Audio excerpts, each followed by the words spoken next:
Sou a favor de legislar a primeira tábua da lei. Se legislares qualquer um dos 4 mandamentos na primeira tábua, isso levará à perseguição. Usarias os teus direitos da segunda emenda para leis dominicais? A segunda emenda tem a ver com as armas. Cabe ao Evangelho convencer corações, não forçar as mãos. Durante a era do apartheid, tínhamos leis dominicais muito rigorosas. Tínhamos um governo cristão. Nacionalismo cristão, um governo nacionalista cristão. A perseguição que veio disso foi bastante severa. A nossa preocupação é que, a longo prazo, o nosso povo possa enfrentar prisão, como aconteceu em 1888. E se isso acontecesse, seria mal, mas seria muito melhor do que está a passar agora. Como assim? E se eu estou a impor algo que impede o seu direito à liberdade, essa não é a maneira de Cristo. Não estamos aqui a dizer, não queremos nada que seja moral. Quando existem leis dominicais, isso é algo em que os anglicanos, congregacionalistas, presbiterianos e batistas podem todos concordar. Os adventistas do sétimo dia não concordariam, mas você sabe, as coisas são diferentes em todo lado. O reino de Deus é algo que acontece dentro e não pode ser imposto por fora. É essa decisão final que irá determinar quem faz parte do reino de Deus e quem não faz. Ora viva, sejam todos bem-vindos a mais uma apresentação na Escola de Profecia, a mais uma noite.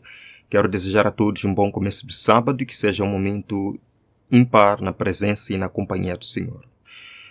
Nós iremos agora apresentar mais uma entrevista entre os nossos irmãos adventistas, incluindo o Dr. Walter Veit e o seu companheiro Martin, a um dos principais mentores assim, do projeto 2025, do Movimento Nacionalista Cristão, o pastor Wilson, que vem aparecendo muitas vezes e por acaso foi entrevistado pela CNN, onde ele diz que seu principal objetivo é transformar Washington num centro cristão, transformar o governo dos Estados Unidos em um governo cristão que apoia totalmente o cristianismo. Vamos procurar agora, através deste debate, entender, será que realmente este objetivo que eles têm na América agora, que consequência isso vai trazer ao povo de Deus? E quão próximo estamos para o tempo do fim? Vamos orar. Senhor, muito obrigado por este momento da noite. Queremos agradecer pela semana trabalhosa. Aqui estamos, Senhor, para mais um momento de aprendizado. Vem, Senhor, moldar nosso coração, nos preparar para o seu encontro. Em nome de Jesus. Amém. Então vamos à primeira parte desta entrevista. Olá, bem-vindo de volta ao Ministério Heritage and Hope. E antes de começarmos, gostaria de apresentar todos que estão a participar na conversa de hoje. Pela primeira vez no programa, temos conosco o pastor Douglas Wilson, que muitos de vocês podem reconhecer pela sua recente entrevista no Viral na CNN ou por podcasts e discussões em figuras como Tucker Carlson e Stephen Wolf. Ele é o pastor principal da Christ Church em Moscow, Idaho. É autor, educador e teólogo que tem sido uma voz proeminente do movimento nacionalista cristão, frequentemente falando e escrevendo sobre questões de teologia, cultura e sociedade de uma perspectiva evangélica reformada. Estamos felizes novamente por ter conosco o Dr. Walter Veit e Martin Smith, da África do Sul. O Dr. Veit é um evangelista e autor respeitado, amplamente conhecido pelas suas apresentações sobre ciência da criação e profecia dos últimos tempos. Martin Smith tem trabalhado longamente com ele como co-anfitrião e co-diretor, e juntos alcançaram um público global através do seu canal do YouTube Clash of Minds e da popular série E aí, Professor?, onde analisam eventos atuais sobre uma perspectiva bíblica e profética.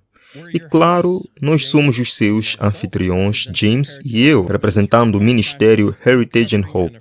A nossa paixão é descobrir e afirmar a história protestante através de livros e documentos históricos, enquanto conectamos com as Escrituras, profecia e eventos atuais, para ajudar a preparar o povo de Deus para os últimos dias que se aproximam. Assim como sempre, você encontrará links para cada convidado e seu ministério na descrição abaixo. Então, muito obrigado por se juntar a nós. James, vamos inclinar os rostos para uma rápida oração, apenas para começarmos, e depois vamos lançar-nos a isso. Querido Pai do céu, obrigado pelas tuas muitas bênçãos. Obrigado por podermos estar juntos nesta conversa. Eu oro para que estejas conosco aqui. Ajuda que a tua verdade brilhe e que possamos ver o poder e o amor que Jesus teve na cruz por nós, pela humanidade pecadora. E eu oro estas coisas em nome de Jesus. Amém. Certo, James, Pastor Wilson, muito obrigado por se juntar a nós hoje. Vocês sabem, ao longo dos últimos anos tem sido muito interessante. Tivemos a oportunidade de monitorizar o crescimento do nacionalismo cristão, o impulso para a unificação igreja-estado, e realmente desfrutamos de algumas discussões emocionantes com Lennox na Califórnia. E temos estado a observar algumas das declarações feitas pelo pastor Jared Longshore, Timon Klein, Joel Webbin, Stephen Wolf, Amari, Dr. Chad Pecknold, e há uma longa lista de outros influenciadores que estão a advogar por certas mudanças para abordar algumas das preocupações que eu acho que muitos cristãos estão a reconhecer na sociedade de hoje. E a advogar algumas soluções, claro, quer essas soluções sejam a direção certa a seguir ou não. Gostaríamos de rever isso um pouco, mas uma coisa que queria esclarecer. Quando falamos com Lennox, ele afirmou em determinado momento que acredita na separação entre a igreja e o Estado. E quando assistimos à entrevista da Nathan com Timon Klein, que tem estado presente em algumas das discussões com o Dr. Longshore, ele afirmou lá, o título do vídeo era O Caso pela Renúncia à Separação entre a Igreja e o Estado. Portanto, queria esclarecer qual era a posição aí, porque para mim parecia que Neil Andrews estava a advogar, por um lado, a renúncia muito clara à separação entre a Igreja e o Estado, mas a posição de Lennox era que ele acreditava na separação entre a Igreja e o Estado. Nós queríamos começar, antes de avançar, apenas a clarificar qual era a sua posição sobre a separação entre a Igreja e o Estado. Sim, há duas camadas aqui. Uma é que a separação entre a Igreja e o Estado tem a ver com a distinção dos governos. Portanto, você tem um governo da Igreja e o governo da autoridade civil. E eu acredito na separação entre a Igreja e o Estado. O problema é que, no discurso moderno, essa frase, separação entre a Igreja e o Estado, é tornada sinônima de separação entre Deus e o Estado, a separação entre moralidade e o Estado, a separação entre o cristianismo e o Estado, o que eu não acredito ser possível, certo? Basicamente, um bom exemplo disto foi na Fundação Americana. Havia numerosos estados que tinham uma relação formal com a denominação cristã. Pelo menos 4 deles tinham uma fé estabelecida, uma denominação estabelecida ao nível do Estado. Isso era proibido ao nível federal. O Congresso não deve fazer nenhuma lei relacionada ao estabelecimento da religião. Isso porque era um assunto do Estado, não porque foi rejeitado, certo? Então, agora, eu acredito que uma religião estatal estabelecida ao nível do Estado não é uma boa ideia, não é um bom arranjo, mas não é um arranjo inconstitucional, porque na época da fundação, pelo menos 9 dos 13 estados tinham algum tipo de relação formal com uma denominação cristã ou outra. A Carolina do Sul simplesmente afirmou que a religião evangélica protestante é a religião oficial do estado da Carolina do Sul, sem estabelecer uma denominação específica. Portanto, sou a favor de um reconhecimento formal da fé protestante como sendo a fé do Estado e do povo. Mas não acho que o dinheiro dos impostos deva ser destinado a uma denominação específica. Portanto, sim, há separação entre igreja e Estado, mas acredito que deve haver uma relação de trabalho entre o Estado e a igreja.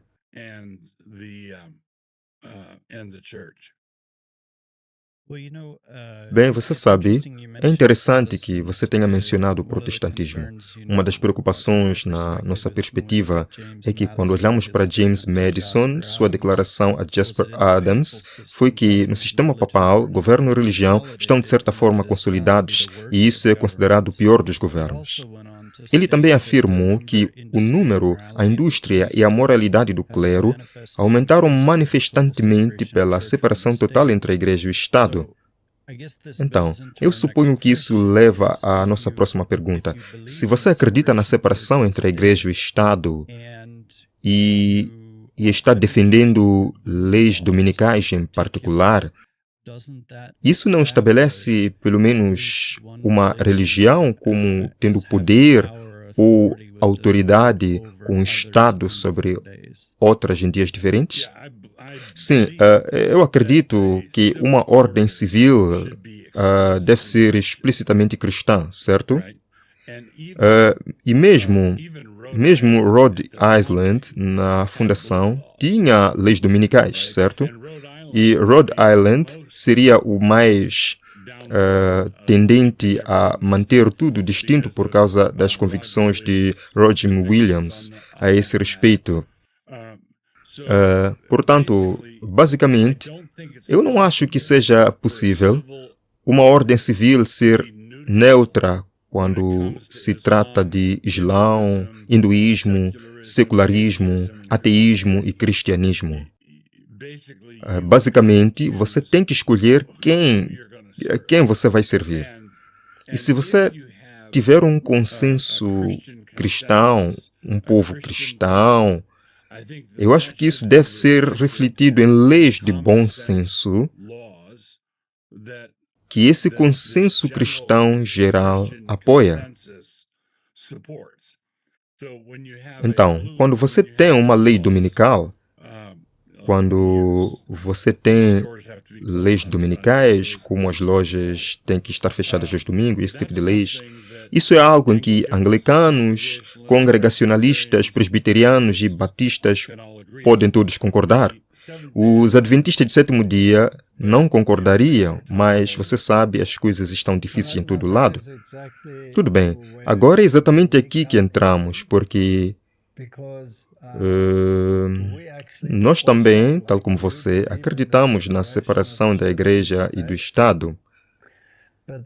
Mas a questão é que também somos evangélicos, por assim dizer, somos protestantes, viemos de um contexto profundamente protestante, somos centrados em Cristo, acreditamos na justiça pela fé, acreditamos na obediência a Deus, acreditamos que se você ama Deus, guardará os seus mandamentos.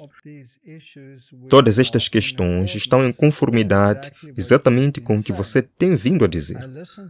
Ouvi a sua conversa com a CNN e há tantos pontos de contato onde, ao olharmos para a sociedade hoje, podemos dizer que sabemos, podemos mesmo realmente concordar que a sociedade está uma confusão e que há muitos problemas como este. Mas se somos uma organização cristã e uma nação cristã, o que acontece se houver diferenças em termos de adoração a Deus dentro do cristianismo? E o grande problema, claro, será a questão do dia de sábado. Portanto, se houver leis dominicais e se as leis dominicais forem propagadas, então teremos uma oposição entre o domingo e o sábado. E as denominações cristãs dirão, mas isso é manter uma tradição judaica. Mas nós vamos argumentar que vem do Gênesis, muito antes de haver um judeu. Assim, parece que você afirmou na CNN que quando duas pessoas caminham juntas, devem estar de acordo ou como podem caminhar juntas. E você afirmou isso em particular em relação ao islamismo. Mas e se os cristãos caminharem juntos e houver uma divisão sobre qual dia adorar, e se esse dia deve ser legislado, qual seria a consequência? Está bem. Portanto, uma das coisas que tens de orçamentar é qual é a composição demográfica dos cristãos nesta nação cristã que estás a constituir. Se os adventistas do sétimo dia forem uma minoria esmagadora, então o que vai acontecer? Se a maioria estiver a pensar de forma como eu estou a pensar, que é em termos de mera cristandade, que é muito diferente de uma análise detalhada de doutrinas, o que aconteceria é que as lojas fechariam todas ao domingo e os adventistas teriam permissão para fechar as suas lojas ao sábado, não haveria restrições para eles.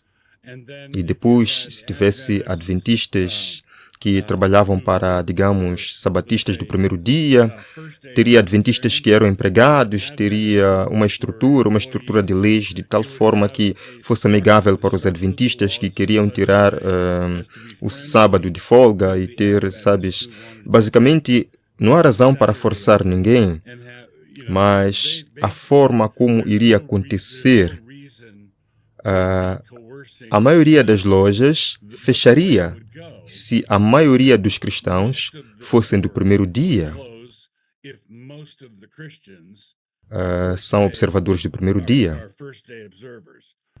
Então, basicamente, um mero cristianismo teria um alto grau de tolerância religiosa para diferenças denominacionais. O que não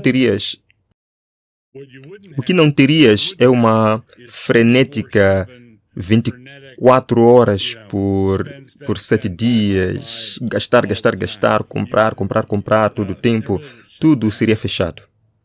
Não teríamos nenhum problema, penso eu, com uma situação assim, mas se um lado se tornar prescritivo sobre o outro e digamos que as leis laborais tornam quase impossível ter 2 dias, porque o mundo está basicamente a pedir um dia de descanso sincronizado. Se você considerar o argumento dos bispos europeus e as organizações que promovem o domingo na Europa, o argumento deles é, pelo bem da família, precisamos ter um dia de descanso sincronizado. Porque qual é o benefício se um dos pais está de folga ao domingo e o outro trabalha no domingo, ou está de folga numa quarta-feira, ou numa quinta-feira, ou num sábado? E se as leis laborais forem tais que um dia de descanso sincronizado acaba por levar apenas ao domingo a estar disponível para essa sincronização em prol da família, o que acontece se as leis seguirem essa direção? E então você começa a legislar a primeira tábua do Decálogo. Sim, eu sou a favor de legislar a primeira tábua do Decálogo, certo? Mas também sou a favor de fazê-lo com a sabedoria acumulada que reunimos ao longo da primeira cristandade. Na fundação americana, este não é um problema novo. Havia exceções feitas para os batistas do sétimo dia, os adventistas do sétimo dia, bem, os adventistas ainda não estavam lá, mas para os judeus, para pessoas que observavam um dia de descanso diferente, havia exceções legais que eu apoiaria firmemente. Basicamente, parte do estabelecimento de uma ética cristã é o respeito pela liberdade de consciência.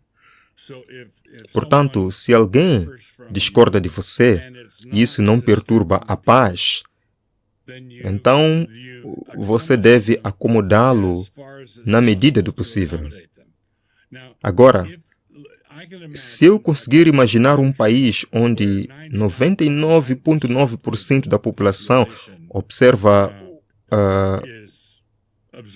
o primeiro dia, e a pessoa que tem convicções de que é quarta-feira, ele vai ter um tempo difícil, certo?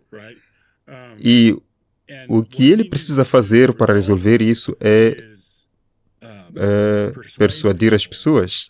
Mas, entretanto, não devemos ser cruéis com ele, não devemos persegui-lo. Mas eu acredito que há um grande valor em uma sociedade estar no mesmo horário. Pastor Wilson, interessante que mencione isso, porque se voltarmos à história americana inicial, nas colônias da Virgínia, a terceira penalidade por violações aos domingos era a pena de morte. E na lei de tolerância de Maryland, a terceira penalidade era um açoite ou espancamento público. E a nossa preocupação é que, se voltarmos a 1888, num período em que havia uma pressão semelhante, uma lógica semelhante, valores semelhantes, apelos semelhantes à fundação do nosso país, havia indivíduos que estabeleceram e defenderam leis que não permitiriam uma isenção para um adventista que se sentia moralmente inclinado sob o mandamento de Deus a trabalhar 6 dias por semana, em outras palavras, a trabalhar também no primeiro dia da semana. Aqui na nossa área perto de Chattanooga, Tennessee, houve, na verdade, várias pessoas da nossa comunidade que foram presas e colocadas na cadeia. E a nossa preocupação é que, quando ouvimos Jared Longshore falar sobre e como Timon Clean, na verdade, qual dia devemos estabelecer, é muito claro que há uma lei ou um desejo de defender o estabelecimento do domingo. E a minha preocupação é que há muitos nacionalistas cristãos hoje em dia que não acreditam que deve haver qualquer cláusula de isenção. E de volta a 1888, um dos nossos que argumentou perante o Comitê do Trabalho dos Estados Unidos estava realmente preocupado que uma cláusula de tolerância ou uma cláusula de isenção fosse apenas mais um passo para a remoção desse, porque, como provavelmente sabe, há um recurso constitucional, especificamente ao artigo 1, seção 7, cláusula 2, onde se fala sobre o domingo. O sábado não é mencionado. O domingo é mencionado lá. Portanto, acho que a preocupação é que, em algum ponto no futuro, qualquer cláusula de isenção será progressivamente eliminada. E eu acho que, você sabe, nós realmente assistimos à entrevista que você, Stephen Wolf, onde você falou e lhe perguntou se isso deveria ser implementado progressivamente ou se deveria ser tudo de uma vez. O velho Batista estaria certamente a favor de nenhum comércio ordinário ao domingo, não é? Quão incrementalista é isto? O teu líder político ideal chega ao poder e depois atira a lua, legislação sobre o sábado, todo o pacote, ou esperas a partir da parte mais rasa? Sim, tu tens sempre um ideal, tens um regime perfeito, mas tens que avaliar a situação. Tens que entender as características e a natureza das pessoas. Então, mencionaste 55%. Eu não acho que tenhas que ter 55% de apoio, ou sabes, uma maioria. Quer dizer, suponho que sou um elitista nesse sentido, mas de certa forma há pessoas que simplesmente vão acompanhar a imaginação estabelecida pelo povo, pela classe dominante. E assim, você não precisa, na verdade, você não precisa de um apoio maioritário da população, você só precisa de uma minoria determinada. E então, essa classe dominante pode moldar a imaginação da maioria O que eu acho que o Trump está fazendo agora, porque durante décadas tivemos uma direita muito fraca quando se trata de impor sua vontade sobre o poder executivo. E agora ele está, na verdade, revelando ao país que existe um executivo que tem um poder executivo que pode exercer poder dentro do seu ramo. Então, nós vimos essas discussões com Stephen Wolf, onde as coisas estão a ir nessa direção, e a nossa preocupação é se, ao longo prazo, as nossas pessoas vão enfrentar a prisão no futuro, como aconteceu em 1888. Bem, ficou aí a primeira parte desta entrevista. Prometo trazer as outras partes, pois o vídeo é bem longo. Os irmãos conseguem compreender claramente que nem os próprios homens que estão envolvidos nisto conhecem os reais perigos da ação que estão tomando. Como diz o Espírito de Profecia, muitos que se unem ao movimento não sabem para onde propende a tendência oculta. Não sabem quais são os resultados que se seguirá a essa ação. Uma crise está iminente. Portanto, vamos estar preparados e atentos ao que está acontecendo lá, mas muito mais, irmãos, muito mais, preparados em nome de Jesus para enfrentar tudo e estar em pé quando o Senhor se levantar para sacudir terrivelmente a terra. Vamos orar para encerrar. Obrigado, Jesus Cristo, por este momento especial. Esteve conosco, abriu nossa mente, compreensão. Queremos continuar, Senhor, a analisar este debate, esta entrevista. Pedimos que o Senhor permita que isto aconteça nas próximas oportunidades, para que aprendamos e saibamos o quão próximo estamos do fim. Obrigado, Senhor, porque as profecias estão se cumprindo. Isso nos alegra, isso nos anima, isto prova que o Senhor não nos deixou. Não estamos sozinhos, abandonados neste mundo. O Senhor vê, e o Senhor atenta, e o Senhor voltará. Louvado seja o nome de Jesus. Amém. Amém. Deus abençoe a todos, um bom sábado e até a próxima.